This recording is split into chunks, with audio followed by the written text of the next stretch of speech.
Daddy നോക്കിക്കോ, ഇതാണ് ഞങ്ങൾ തുടങ്ങാൻ പോകുന്ന ക്ലിനിക്കിന്റെ ബ്ലൂ പ്രിന്റ്.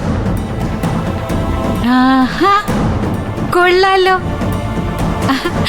ഒരു കോഴിക്കൂട് പോലെ ഉണ്ട്. ഇതാണോ ഡാഡിയെ വെല്ലുവിളിച്ച് പൊന്നുമോള് തുടങ്ങാൻ പോകുന്നേ? എന്നെ നാണം കെടുത്താൻ തന്നെ നിന്റെ ഉദ്ദേശം അല്ലേ? ആരെയും നാണം കെടുത്താനല്ല സർ.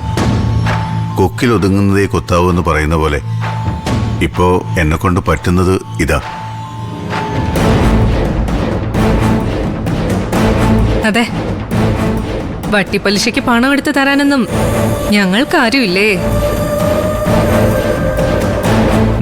ഈ ഞങ്ങളും നിങ്ങളും ഒന്നൊക്കെ വേർതിരിവൊക്കെ നീ തന്നെ ഉണ്ടാക്കിയതല്ലേ? അല്ലെങ്കിൽ ഇപ്പോ ഇങ്ങനെ ഒരു ക്ലിനിക്കിന്റെ ആവശ്യം ഉണ്ടായിരുന്നോ? അന്തസ്സോടെ എന്റെ ഹോസ്പിറ്റലിൽ നിരഞ്ജന ജോയിൻ ചെയ്യാമായിരുന്നല്ലോ. കണ്ടവരുടെ പണം കൊണ്ട് തുടങ്ങുന്ന ഹോസ്പിറ്റലില് ജോലി ചെയ്യുന്നതിലും അന്തസ്സുണ്ട് ഞങ്ങൾ സ്വന്തമായിട്ട് തുടങ്ങുന്ന ക്ലിനിക്കിൽ പോയിരിക്കുന്നതിന്. തൽക്കാലം അത് മതി. നാട്ടുകാർക്ക് പറഞ്ഞു ചിരിക്കാൻ ഒരു കാരണം കൂടി ആവില്ലേ? സാറും മേഡം ഒന്നും കൂടി ആലോചിക്കും. സ്വാമിയുടെ ഉപദേശമൊക്കെ ഡാഡിയുടെ അടുത്ത് മതി. ഞങ്ങളുടെ കാര്യം നോക്കാൻ ഞങ്ങൾക്കറിയാം. അപ്പൊ അധികം താമസിയാതെ അപ്പനും മോളും തമ്മിലുള്ള ശീതസമരം നാട്ടുകാരറിയും. എനിക്ക് സന്തോഷിക്കാനുള്ള വക ഒടേ തമ്പുരാൻ ഇങ്ങനെ തന്നോണ്ടേയിരിക്കുക. അല്ലടി, നിങ്ങളെന്തോ കൊതുമ്പുവെള്ളോ ബോട്ടോ ഏതാണ്ട് വാങ്ങിച്ചിട്ട് സഞ്ചരിക്കുന്ന ക്ലിനിക്ക് തുടങ്ങുമെന്ന് പറയുന്ന കേട്ടല്ലോ. അതെന്താ വേണ്ടെന്ന് വെച്ചോ? അത് വേണ്ടെന്ന് വെച്ചിട്ടില്ല പച്ചി. ഈ ക്ലിനിക്കൊന്ന് തുടങ്ങിയിട്ട് വേണം അതിലേക്ക് കിടക്കാൻ. അത് വേഗം തുടങ്ങണം. ക്ലിനിക്കിൽ ആള് വന്നില്ലെങ്കിലും ബോട്ട് സർവീസ് നടത്തിയെങ്കിലും നിങ്ങൾക്ക് ജീവിക്കാലോ.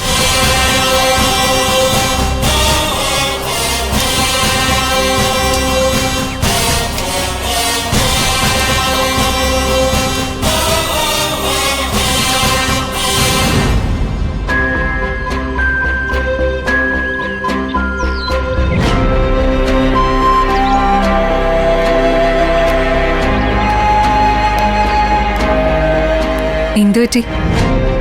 എന്തോ ഒരു മൂഡ് ഓഫ് പോലെ ഉണ്ടല്ലോ.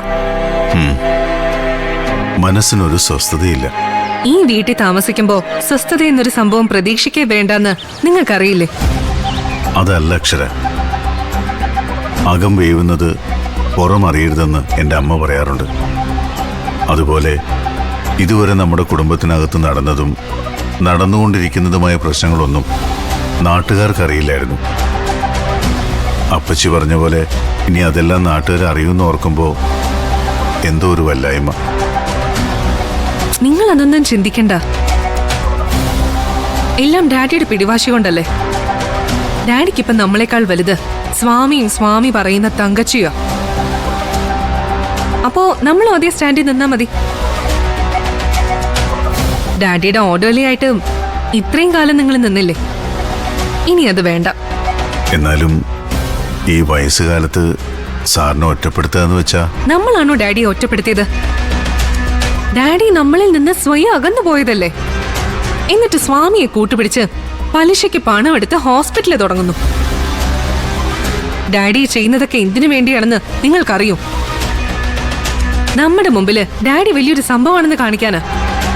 ആയിക്കോട്ടെ, നിന്റെ ഡാഡിയല്ലേ. ഡാഡിയുടെ മുമ്പിൽ മക്കളൊന്ന് തോറ്റു കൊടുക്കുന്നതിൽ ഒരു തെറ്റുമില്ല. ഡാഡിയുടെ മുമ്പിൽ തോക്കുന്നതിന് എനിക്ക് ഒരു മടിയുമില്ല. പക്ഷെ അതിനു മുൻപ് ഡാഡി ഈ ചെയ്ത് കൂട്ടുന്നതൊക്കെ തെറ്റാണെന്ന് സ്വയം തിരിച്ചറിയണം. അക്ഷര, നിങ്ങൾ എതിർപ്പൊന്നും പറയണ്ട. എനിക്കിപ്പോ ഒറ്റ വാശിയേ ഉള്ളൂ. ഡാഡിയുടെ ഹോസ്പിറ്റലിന്റെ ഉദ്ഘാടനത്തിന് മുൻപ് നമ്മുടെ ക്ലിനിക്കിന്റെ പണി തുടങ്ങണം. തുടങ്ങാം.